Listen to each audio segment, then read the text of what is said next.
Hello बच्चों, मैं Tausif sir और मैं आज आपको पढ़ाने वाला हूं क्लास 10th का जो फिजिक्स है उसका चैप्टर नंबर 3 जिसका नाम है विद्युत। तो आज हम लोग विद्युत के बारे में परिचर्चा करेंगे कि वो होता क्या है।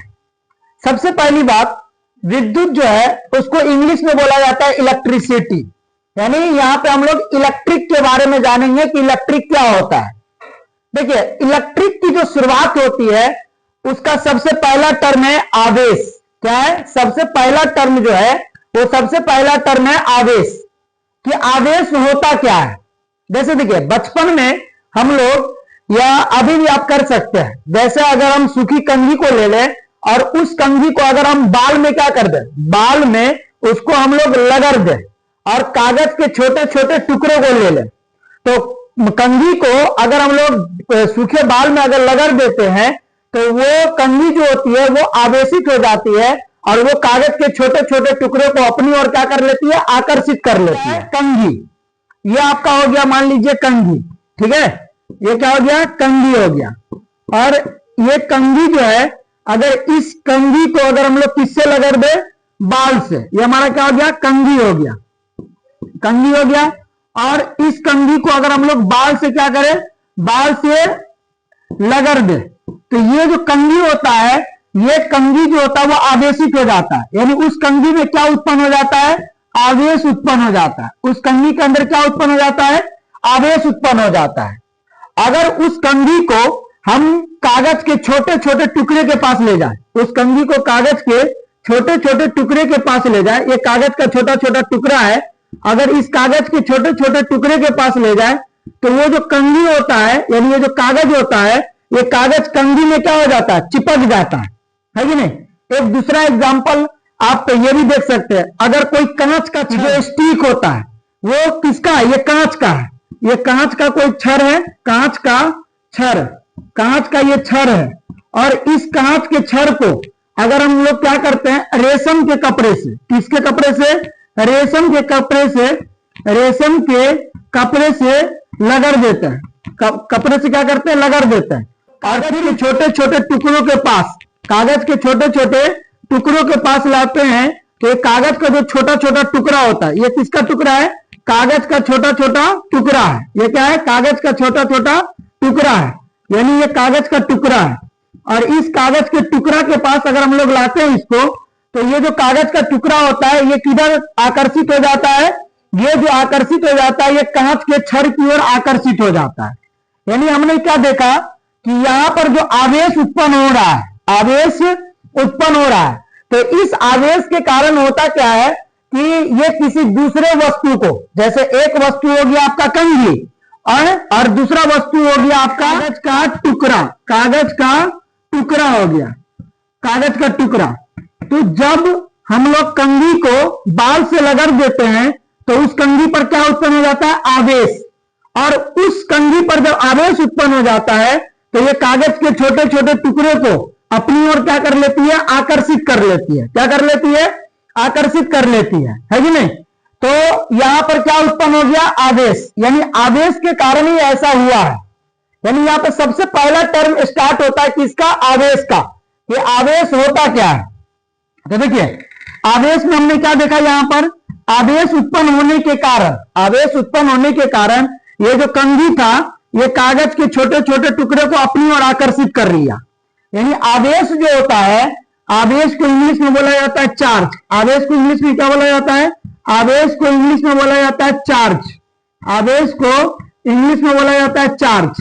तो ये चार्ज होता क्या है, तो आवेश जो होता है वो किसी पदार्थ का, आवेश जो होता है ये किसी पदार्थ का आंतरिक गुण होता है। आवेश किसी पदार्थ का, आवेश किसी पदार्थ का, किसी पदार्थ का, यानी कोई भी पदार्थ हो सकता है, तो आवेश किसी पदार्थ का आंतरिक गुण होता है, मतलब अपना इंटरनल प्रॉपर्टी होता है, यानी इंटरनल यानी आंतरिक गुण होता है, आंतरिक गुण होता है, होता है जो दूसरे वस्तु को, जो दूसरे वस्तु को यानी दूसरे पदार्थ को, दूसरे वस्तु मतलब जो दूसरे पदार्थ को आकर्षित करता है या प्रतिकर्षित करता है।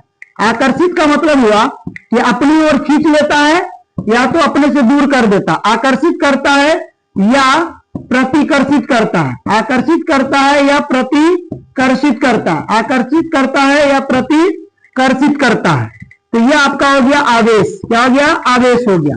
ये आवेश जो होता है वो किसी पदार्थ का क्या होता है? आंतरिक गुण होता है। आवेश किसी पदार्थ का क्या होता है?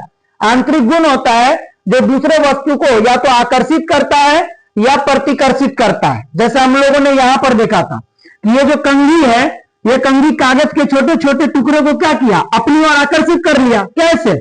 जब कंघी को हमने किससे लगड़ा? बाल से। तो इसमें क्या उत्पन्न हो गया? इसमें आवेश उत्पन्न हो गया। और जब आवेश उत्पन्न हो गया तो ये कागज के छोटे छोटे टुकड़े को ये कंघी क्या करता? अपनी ओर आकर्षित कर लेता। अपनी ओर क्या कर लेता है? आकर्षित कर लेता है। जैसे दूसरा एग्जाम्पल की बात किया हमने, कांच का छड़।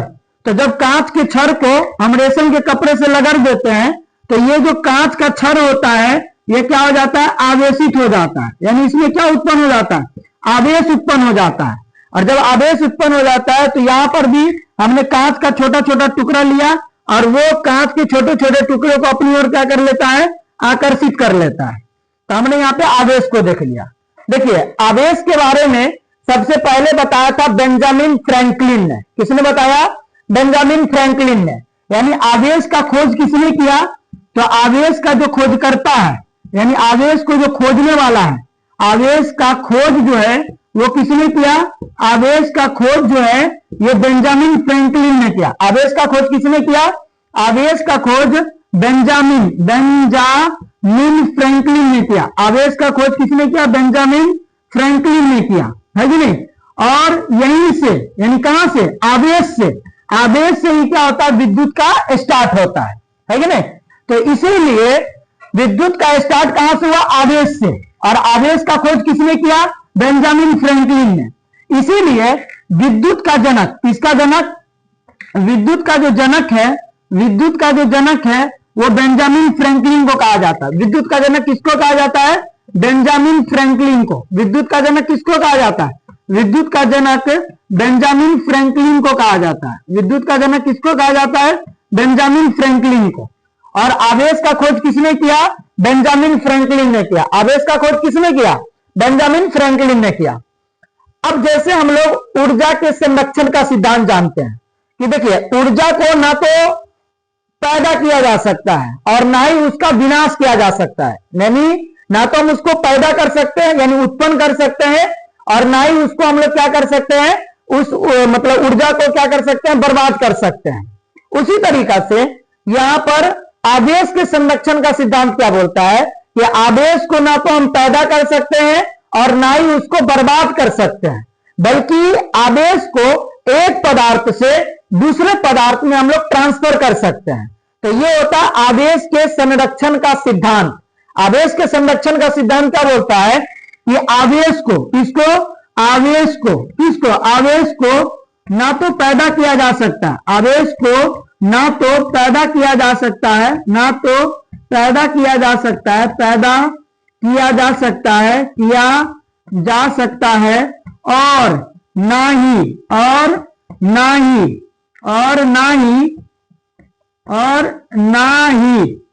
उसका विनाश किया जा सकता है। उसका मतलब किसका? आवेश का विनाश किया जा सकता है। उसका विनाश किया जा सकता है, विनाश किया जा सकता है, किया जा सकता है। बल्कि आवेश को एक पदार्थ से, कितने से? एक पदार्थ से दूसरे पदार्थ में, एक पदार्थ से दूसरे पदार्थ में, एक पदार्थ से दूसरे पदार्थ में स्थानांतरण का मतलब हुआ ट्रांसफर। स्थानांतरण का मतलब क्या हुआ? ट्रांसफर किया जा सकता है। यानी ना तो हम आवेश को उत्पन्न कर सकते हैं और ना ही उसको हम लोग बर्बाद कर सकते हैं, बल्कि उसको एक पदार्थ से दूसरे पदार्थ में हम लोग क्या कर सकते हैं? ट्रांसफर कर सकते हैं। ठीक है, तो यहां से हमने देख लिया। जैसे अगर फॉर एग्जांपल अगर हम लोग बात करें तो जैसे हम लोग क्या करते हैं, बोर्ड में अपने चार्जर को लगाते हैं और मोबाइल उससे क्या कर लेते हैं? चार्ज कर लेते हैं। यानी बोर्ड के अंदर जो आवेश था यानी करंट के कारण, तो वो किसमें चला आया, मोबाइल में चला आया, यानी उससे हमने किसमें ट्रांसफर कर लिया, मोबाइल में। तो यही हो गया आपका आवेश के संरक्षण का सिद्धांत। अब हम लोग देखेंगे कि आवेश कितने प्रकार के होते हैं। ठीक है, हम लोग देख लेते हैं आवेश के प्रकार के बारे में। किसके बारे में, आवेश के प्रकार के बारे में। तो आवेश जो होता है ये दो प्रकार का होता है। आवेश कितने प्रकार के होते हैं, तो आवेश दो प्रकार का होता है। ये आपके एग्जाम में क्वेश्चन ही पूछा जाता है कि आवेश कितने प्रकार के होते हैं। तो आवेश कितने प्रकार के होते हैं, दो प्रकार के होते हैं। आवेश को हमने कितने भागों में बांटा है, आवेश को हमने दो भागों में बांटा है। कितने भागों में, दो भागों में। एक होता है धन आवेश, एक क्या होता है, धन आवेश होता है। एक होता है धन आवेश, धन मतलब पॉजिटिव चार्ज, इसको क्या बोलते हैं, पॉजिटिव यानी प्लस वाला, इसको बोलते हैं पॉजिटिव चार्ज बोलते हैं। क्या बोलते हैं, पॉजिटिव चार्ज। और दूसरा होता है जिसको बोलते हैं ऋण आवेश। ऋण का मतलब होता है माइनस वाला आवेश, ऋण आवेश, ऋण आवेश यानी आपका हो गया निगेटिव चार्ज। कैसा चार्ज, निगेटिव चार्ज हो गया। यानी यहां पर हमने क्या देखा, आवेश। आवेश कितने प्रकार के होते हैं, तो आवेश दो प्रकार के होते हैं। एक होता है आपका धन आवेश और दूसरा होता है आपका ऋण आवेश। पहला होता है धन आवेश और दूसरा होता है ऋण आवेश। धन मतलब पॉजिटिव चार्ज हो गया और ये कौन सा चार्ज हो गया, निगेटिव चार्ज हो गया। ये प्लस वाला और ये हो गया आपका माइनस वाला। ठीक है, अब उसके बाद अगला टॉपिक है कि आवेश के गुण यानी प्रॉपर्टी ऑफ चार्ज, आवेश के गुण। तो हमने आवेश को कितना देखा, दो देखा, एक प्लस वाला और एक माइनस वाला। अगर यहां पे आवेश के गुण की बात किया जाए तो आवेश का गुण क्या होता है, देखिए आवेश का गुण होता है कि एक समान आवेश। एक समान आवेश कहने का मतलब यह है कि धन आवेश तो धन आवेश, ऋण आवेश तो ऋण आवेश, यानी प्लस को प्लस के साथ और माइनस वाला को माइनस वाला के साथ।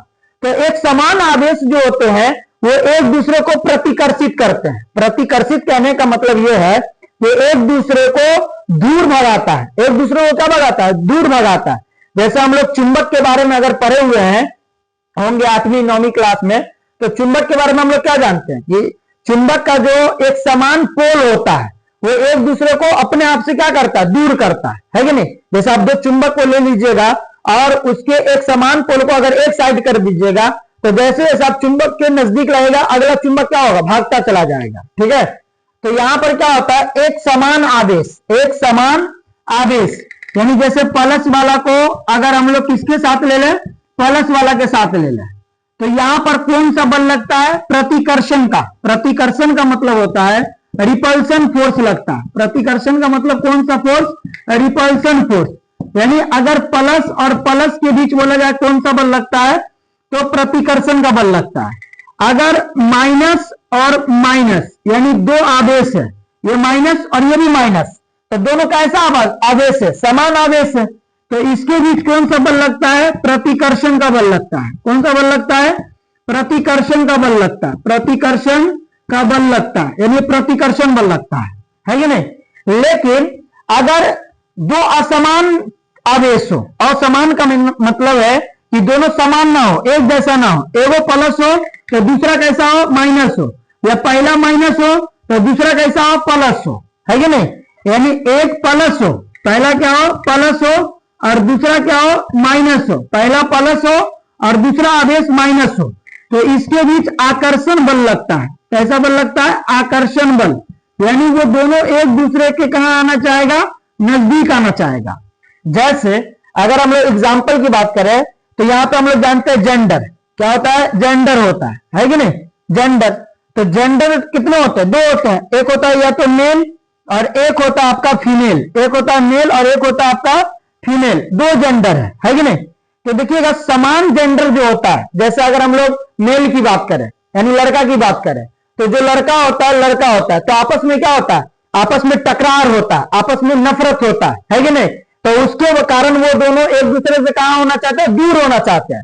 जैसे अगर मान लीजिए फीमेल की बात करें, कोई गर्ल की बात करें, लड़की की बात करें, तो आप दोनों एक समान जाति के हैं, तो दो लड़की के बीच में क्या होता है, आपस में टकरार होता है, जिसके कारण वो क्या चाहती है कि एक दूसरे से हम क्या हो जाए, दूर हो जाए, है कि नहीं। तो समान आवेश, उसी प्रकार आप समान आवेश में कर सकते हैं कि दो समान आवेश यानी बिंदु प्लस वाला एक दूसरे से कहां जाना चाहेगा, दूर जाना चाहेगा। दूर कहने का मतलब कि उसके बीच में प्रतिकर्षण बल लगता है कि नहीं। जैसे दो समान आवेश माइनस और माइनस, इसके बीच में कौन सा बल लगेगा, प्रतिकर्षण का, यानी ये दोनों एक दूसरे से कहां जाना चाहता है, दूर जाना चाहता है। लेकिन दो असमान आवेश, यानी असमान कहने का मतलब दोनों सेम ना हो, यानी एगो प्लस दूसरा माइनस या पहले माइनस दूसरा प्लस, तो इसके बीच कौन सा बल लगता है, आकर्षण का बल लगता है, यानी वो दोनों एक दूसरे के कहां आना चाहते हैं, पास आना चाहते हैं। तो आवेश का गुण ये है, आवेश का जो गुण है वो सबसे पहला गुण है कि दो समान आवेश, यानी एक समान आवेश जो होता है, एक समान आवेश, एक समान आवेश एक दूसरे को प्रतिकर्षित करता है। एक दूसरे को क्या करता है, एक समान आवेश एक दूसरे को प्रतिकर्षित करता है। एक दूसरे को क्या करता है, प्रतिकर्षित करता है, एक दूसरे को प्रतिकर्षित करता है। जैसे आप यहां पे बोल सकते हैं, पहला क्या हो गया, एक समान आवेश एक दूसरे को क्या करता है, प्रतिकर्षित करता है। जैसे अगर एक मेल हो गया और एक फीमेल हो गया, तो इसके बीच क्या होता है, लगाव होता है। क्या होता है, लगाव होता है। और लगाव होने के कारण वो एक दूसरे के कहां आना चाहते हैं, लगाव होने के कारण वो एक दूसरे के पास आना चाहते हैं, यानी उसके बीच कौन सा बल, आकर्षण बल। तो दो समान आवेश यानी असमान आवेश, असमान मतलब वो दोनों समान नहीं है, बराबर नहीं है। तो असमान आवेश जो होता है, या आप ऐसा बोल सकते हैं विपरीत आवेश। कौन सा आवेश, विपरीत आवेश। विपरीत आवेश यानी अलग अलग आवेश, अलग अलग आवेश जो होता है वो एक दूसरे को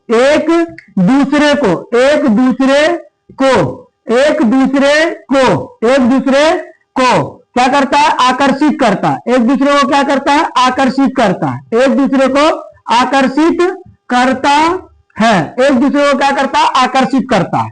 तो ये हो गया आपका आवेश के गुण। अब आवेश से रिलेटेड कुछ बातों को हम लोग याद कर लेते हैं। देखिए आवेश जो होता है, आवेश जो होता है, यहां तक ये क्लियर हो गया। अब यहाँ पे नोट में हम लोग दो बातों को याद कर लेते हैं, समझिएगा इधर। सबसे पहला पॉइंट ये है कि आवेश जो होता है, कौन होता है, आवेश। तो आवेश को दिखाया जाता है क्यू से, आवेश को दिखाया जाता है। आवेश को किससे दिखाया जाता है, आवेश को क्यू से दिखाया जाता है, दिखाया जाता है। आवेश को किससे दिखाया जाता है, क्यू से। आवेश को किससे दिखाया जाता है, क्यू से। चाहे वो क्यू कैपिटल क्यू हो या स्मॉल क्यू हो, दोनों में से आप दिखा सकते हैं। या तो आप कैपिटल क्यू से दिखाओ या तो स्मॉल क्यू से दिखाओ। तो आवेश को किससे दिखाया जाता है, आवेश को क्यू से दिखाया जाता है। उसके बाद दूसरा है कि आवेश जो होता है, आवेश जो होता है इसका नियम किसने दिया, यानी आवेश का जो नियम है। देखो आवेश को खोजा था किसने, आवेश को खोजा था बेंजामिन फ्रैंकलिन ने, जो हमने पहले बताया है। लेकिन आवेश का नियम किसने दिया, आवेश का जो नियम है वो नियम किसने दिया, तो आवेश का नियम दिया कूलम्ब ने। किसने दिया, कूलम्ब। आवेश का नियम किसने दिया, कूलम्ब ने दिया। आवेश का नियम किसने दिया, कूलम्ब ने दिया। वैज्ञानिक का नाम क्या है, कूलम्ब है। तो आवेश का नियम किसने दिया, कूलम्ब ने दिया। इसीलिए आवेश का जो एसआई मात्रक होता है, किसका एसआई मात्रक, आवेश का एसआई मात्रक। तो आवेश का जो एसआई मात्रक होता है, आवेश का एसआई जो मात्रक होता है वो कूलम्ब है। आवेश का एसआई मात्रक क्या होता है, आवेश का एसआई मात्रक कूलम्ब होता है। आवेश का एसआई मात्रक क्या होता है, कूलम्ब होता है। तो कूलम्ब इंग्लिश में ऐसे लिखा जाता है, COULOMB, कूलम्ब। तो इसका पहला लेटर क्या है, C। तो आवेश को हमेशा कूलम्ब से, मतलब कूलम्ब में निकाला जाता है। आवेश को किसमें निकाला जाता है, कूलम्ब में निकाला जाता है। अब हम लोग कूलम्ब का जो नियम है उसको देख लेते हैं कि कूलम्ब का नियम क्या होता है। ठीक है, अब हम लोग कूलम्ब का नियम देख लेते हैं। कूलम्ब का नियम, इसको इंग्लिश में बोला जाता है कूलम्ब लॉ बोला जाता है। तो कूलम्ब का नियम क्या है, कूलम्ब जो इसने आवेश का मतलब नियम दिया है कि नहीं, कूलम्ब जिसने आवेश का क्या दिया, नियम दिया है, उसको हम लोग देख लेते हैं, है कि नहीं। तो कूलम्ब ने कहा कि दो आवेशों के बीच लगने वाला जो बल होता है उसको हम लोग विद्युतीय बल कहते हैं। कौन सा बल कहते हैं, विद्युतीय बल कहते हैं।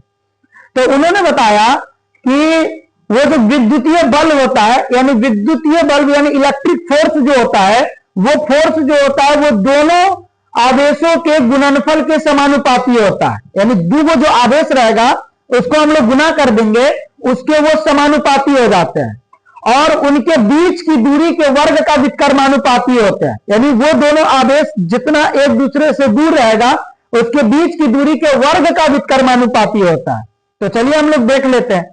अब कूलम्ब का नियम क्या है कि दो आवेशों के बीच, कितना आवेशों के बीच, दो आवेशों के बीच लगने वाला बल।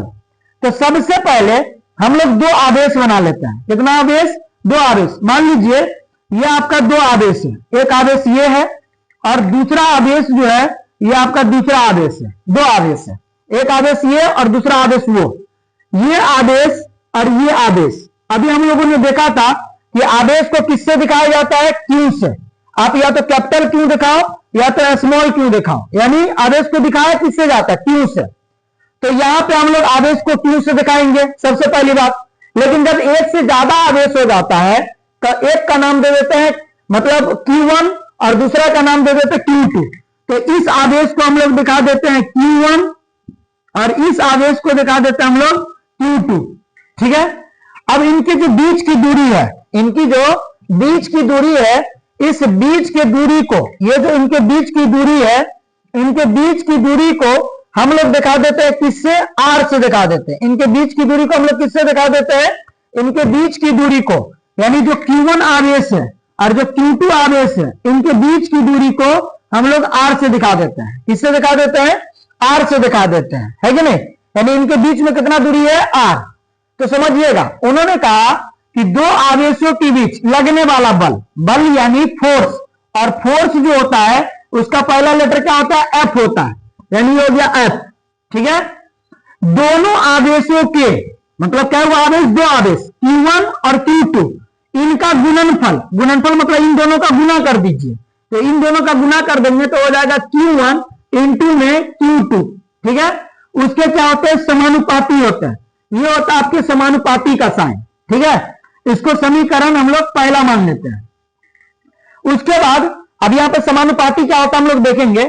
उसके बाद दूसरा क्या बोला, ये जो बल होता है, ये जो बल होता है, तो बल को हम लोग किससे दिखाते हैं, F से दिखाते हैं। तो ये F हो गया। ये उनके बीच की दूरी, तो बीच की दूरी को हमने क्या माना, R, और उसका क्या वर्ग, उसका क्या कर देना, वर्ग, यानी R का कर देना है स्क्वायर, और उसका क्या होता है, व्युत्क्रमानुपाती। तो देखो, समानुपाती और व्युत्क्रमानुपाती साइन सेम होता है। इसी को आप समानुपाती बोलेंगे और इसी को आप व्युत्क्रमानुपाती बोलेंगे। लेकिन व्युत्क्रमानुपाती बोलने के लिए आपको ऊपर में लेना पड़ेगा एक, और नीचे में क्या बोला था, दूरी का वर्ग, यानी दूरी का वर्ग, यानी R का हो जाएगा स्क्वायर। ये हो जाएगा आपका समीकरण 2। ठीक है। तो ये हो गया। देखिए, समानुपाती का मतलब क्या होता है, व्युत्क्रमानुपाती का मतलब क्या होता है। देखो, समानुपाती क्या बोला हमने, समानुपाती। तो समानुपाती का मतलब होता है जैसे एक बढ़ेगा तो दूसरा भी क्या होगा, बढ़ेगा। जैसे हम यहां पर लिख लेते हैं ए जो है वो समानुपाती है बी के, और समानुपाती करने के लिए आपको सामना सामना लिखना पड़ेगा। समानुपाती लिखने करने के लिए क्या करना पड़ेगा, सामना सामना लिखना पड़ेगा। यहां पर ए जो है वो बी का क्या है, समानुपाती है।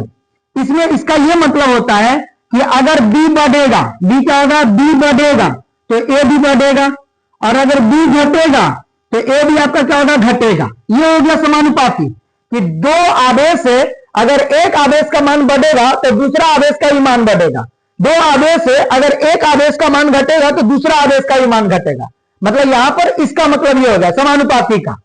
उसके बाद दूसरा होता है व्युत्क्रमानुपाती। क्या होता है, व्युत्क्रमानुपाती। व्युत्क्रमानुपाती का मतलब क्या होता है कि जैसे ए जो है ये व्युत्क्रमानुपाती है बी का, तो व्युत्क्रमानुपाती करने के लिए ऊपर में लेना पड़ेगा एक और नीचे में आ जाएगा बी। ठीक है। ये व्युत्क्रमानुपाती हो गया। ए जो है वो व्युत्क्रमानुपाती है बी का। ठीक है। इसका यह मतलब होता है कि अगर एक घटेगा तो दूसरा बढ़ेगा, और पहला बढ़ेगा तो दूसरा घटेगा। अगर यहां पर बी अगर बढ़ रहा है, बी क्या हो रहा है, बी बढ़ रहा है, तो बी बढ़ेगा तो ए फिर घट जाएगा। ठीक है। और अगर बी घटेगा तो ए जो होगा ये हमारा क्या हो जाएगा, बढ़ जाएगा। यानी व्युत्क्रमानुपाती का मतलब होता है एक बढ़ेगा तो दूसरा घट जाएगा, और पहला अगर घटेगा तो दूसरा क्या हो जाएगा, बढ़ जाएगा। तो ये व्युत्क्रमानुपाती हो गया। अब समझिएगा, यहां पे दो समीकरण है, समीकरण 1 और समीकरण 2। अब इन दोनों समीकरण को हम लोग मिला लेते हैं, यानी यहां पर हम लोग लिखेंगे समीकरण एक तथा दो को मिलाने पर, समीकरण एक तथा दो को मिलाने पर, समीकरण एक तथा दो को क्या करने पर, मिलाने पर, समीकरण एक तथा दो को मिलाने का क्या मतलब है कि जो मैच कर रहा है, जो क्या कर रहा है, मैच कर रहा है, यानी जो LHS यानी बायां साइड में मैच कर रहा है और जो दायां साइड में मैच कर रहा है, तो जो मैच करेगा उसको एक ही बार लिखेंगे। जैसे इधर F है, इधर F है, यानी समीकरण पहला में बायां साइड में F है, तो समीकरण दूसरा में बायां साइड में भी F है, तो F कई बार है, एक पहला में एक दूसरा में, तो दो बार नहीं लिखेंगे, एक ही बार लिखेंगे, यानी F को हम लोग कितना बार लिखेंगे, F को हम लोग एक ही बार लिखेंगे। उसके बाद अगर हम लोग समानुपाती का चिन्ह देखें तो यहां पर भी समानुपाती है, यहां पर भी समानुपाती है, तो ये समानुपाती का साइन भी कई बार लेंगे, एक बार ही लेंगे। उसके बाद ये Q1 और Q2 इसके बट्टे में कुछ नहीं है तो एक है कि नहीं, तो Q1 और Q2 इसका गुना करेंगे एक से, तो Q1 और Q2 का गुना एक से करेंगे तो एक से गुना करने पर कोनो फर्क नहीं पड़ता है, तो Q1 Q2 अब बट्टा में क्या हो जाएगा R², तो यहां तक आ गया। अब उसके बाद अगला बात यह होता है कि अगर हम लोग समानुपाती का चिन्ह हटाएंगे तो बराबर लगाएंगे, समानुपाती का चिन्ह हटाएंगे तो किसका साइन लगाएंगे, बराबर का, तो समानुपाती के चिन्ह को हटा करके बराबर का चिन्ह जब हम लगाएंगे तो उसके लिए आपको एक कांस्टेंट लगाना पड़ता है, कांस्टेंट मतलब एक नियतांक लगाना पड़ता है, उसी को स्थिरांक भी बोलते हैं।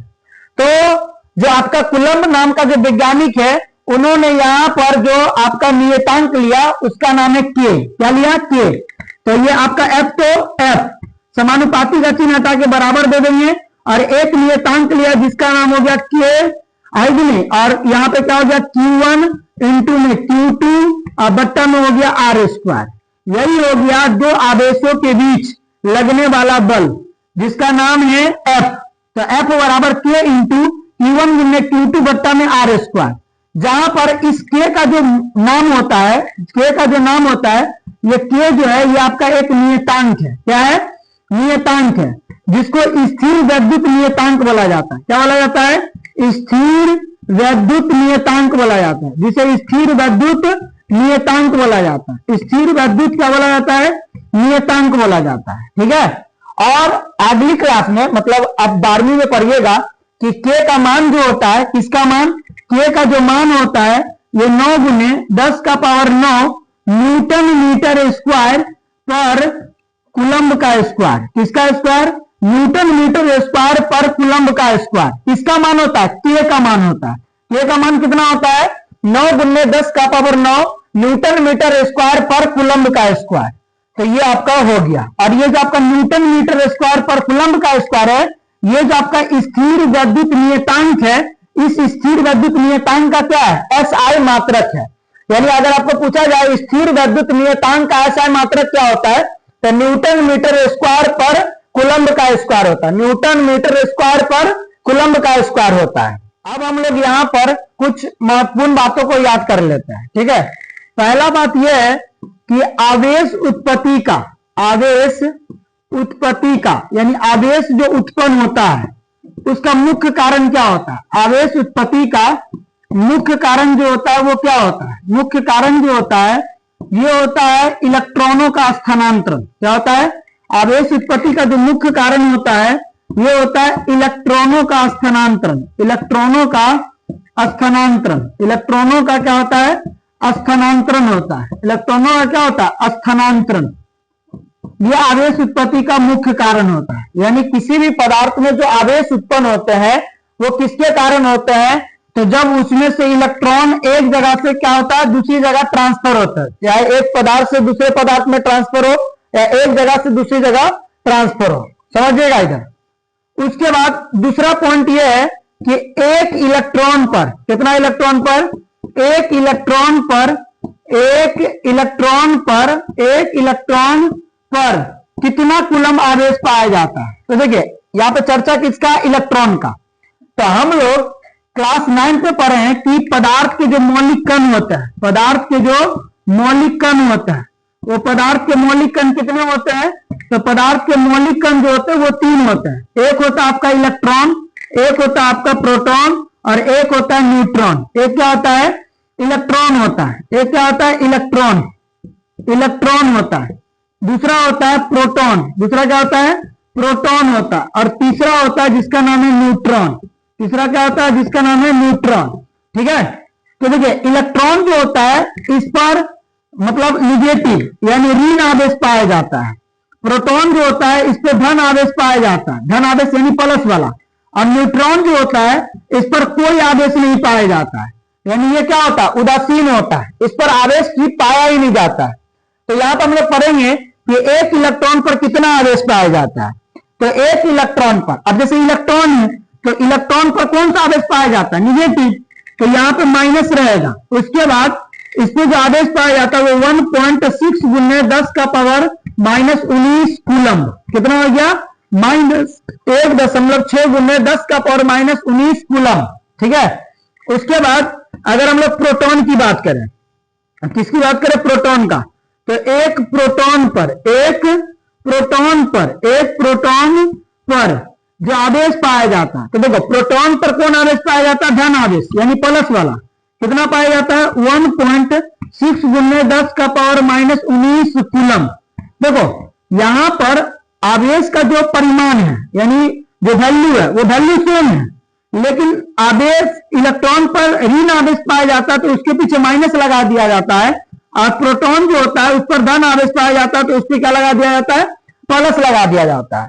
और जो न्यूट्रल होता है यानी जो उदासीन होता है जैसे न्यूट्रॉन, तो न्यूट्रॉन पर कोई आवेश नहीं पाया जाता है। ठीक है, अब इसके बाद हम लोग देखेंगे कि विद्युत धारा क्या होता है। विद्युत धारा के संदर्भ में हम लोग बातों को देखेंगे विद्युत धारा क्या होता है। इलेक्ट्रिक करंट जो होता है वो हम लोग किसे कहते हैं?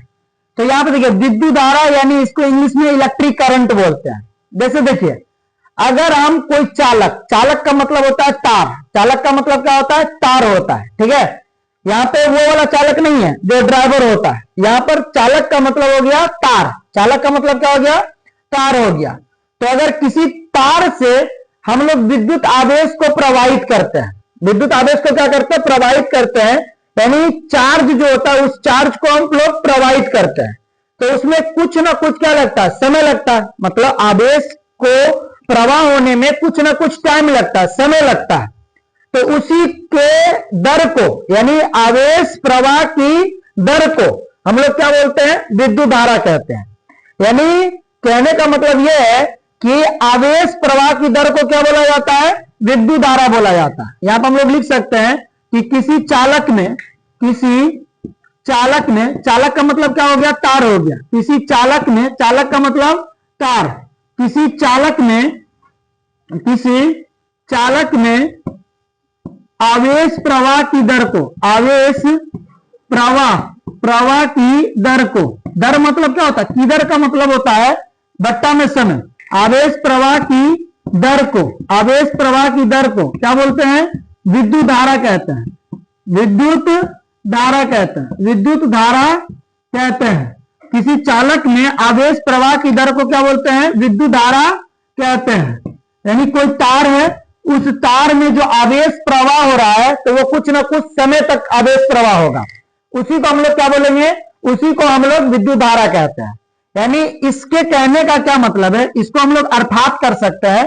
अर्थात यानी इसके मतलब इस भाषा को हम लोग मैथमेटिकल भी लिख सकते हैं, यानी मैथमेटिकल यानी फॉर्मूला के अकॉर्डिंग भी लिख सकते हैं। अर्थात विद्युत धारा बराबर जो होता है ये विद्युत आवेश बट्टे में समय हो जाता है। विद्युत धारा बराबर क्या होता है? विद्युत आवेश बट्टा में समय, यानी आवेश हो गया और किधर का मतलब होता है? बट्टा में टाइम। किधर का मतलब क्या होता है? बट्टा में टाइम होता है।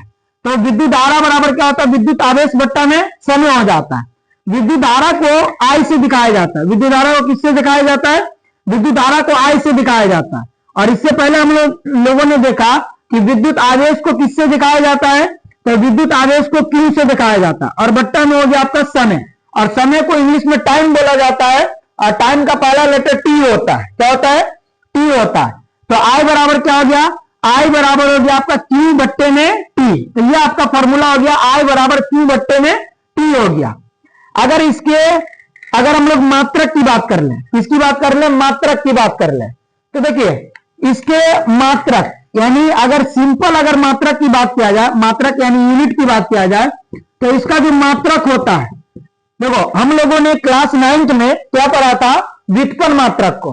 तो व्युत्पन्न मात्रक क्या होता है, अगर आपको फॉर्मूला याद है तो वहां से आप व्युत्पन्न मात्रक निकाल सकते हैं। हम लोग मात्रक किसका निकाले, विद्युत धारा का। तो इसका फॉर्मूला होता है Q बट्टे में T, यानी विद्युत आवेश बट्टे में टाइम हो जाता है, यानी समय हो जाता है। तो यहां पे बताइए आवेश का मात्रक क्या होता है, तो आवेश का मात्रक कूलम्ब होता है, बट्टा तो बट्टा, और समय का मात्रक क्या होता है, सेकेंड होता है। तो इसका मात्रक हो जाता है कूलम्ब प्रति सेकंड। क्या हो जाता है, कूलम्ब प्रति सेकंड हो जाता है, कूलम्ब प्रति सेकंड। लेकिन विद्युत धारा के बारे में बताने वाला जो वैज्ञानिक है उसका नाम है एम्पियर। क्या नाम है, एम्पियर नाम है। तो हमने देखा था कि जितना भी वैज्ञानिक होता है वो एसआई मात्रक की जगह पे अपना नाम दिया हुआ है। क्या दिया हुआ है, अपना नाम। तो एसआई मात्रक जो होता है किसका, विद्युत धारा का। तो विद्युत धारा का एसआई मात्रक होता है एम्पियर। क्या होता है, एम्पियर होता है। विद्युत धारा का एसआई मात्रक क्या होता है, एम्पियर होता है। तो एम्पियर को किससे दिखाया जाता है, ए से। किससे दिखाया जाता है, ए से दिखाया जाता है। अगर विद्युत धारा के अगला बात करें तो यहां पे देखो विद्युत धारा एक प्रकार की अदिश राशि है। यह किस प्रकार की राशि है, यह अदिश राशि है। यह किस प्रकार की राशि है, अदिश राशि है। विद्युत धारा जो है वो किस प्रकार की राशि है, अदिश राशि है। और विद्युत धारा को जो मापा जाता है, विद्युत धारा को जो मापा जाता है, विद्युत धारा को जो मापा जाता है, विद्युत धारा को जो मापा जाता है, विद्युत धारा को मापा जाता है, ये ए मीटर से मापा जाता है। किससे मापा जाता है, ए मीटर से मापा जाता है। विद्युत धारा को किससे मापा जाता है, ए मीटर से मापा जाता है। किससे मापा जाता है, ए मीटर से। विद्युत धारा को किससे मापा जाता है, ए मीटर से मापा जाता है।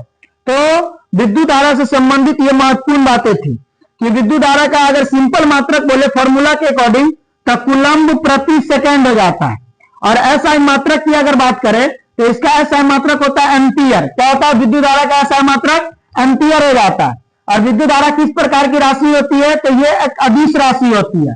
और विद्युत धारा को किस यंत्र से मापते हैं, यानी मापा जाता है किस यंत्र से, तो ए मीटर से मापा जाता है। विद्युत धारा को किस यंत्र से मापा जाता है, विद्युत धारा को ए मीटर से मापा जाता है। किससे मापा जाता है, ए मीटर से। ठीक है। इसके बाद हम लोग देखेंगे कि एक एम्पियर जो होता है वो एक एम्पियर हम लोग कहते किसको है। ठीक है। अब हम लोग देख लेते हैं कि विद्युत धारा के मात्रक को कैसे परिभाषित किया जाता है। विद्युत धारा का जो मात्रक होता है वो एम्पियर होता है। विद्युत धारा का एसआई मात्रक क्या होता है, विद्युत धारा का एसआई मात्रक एम्पियर होता है।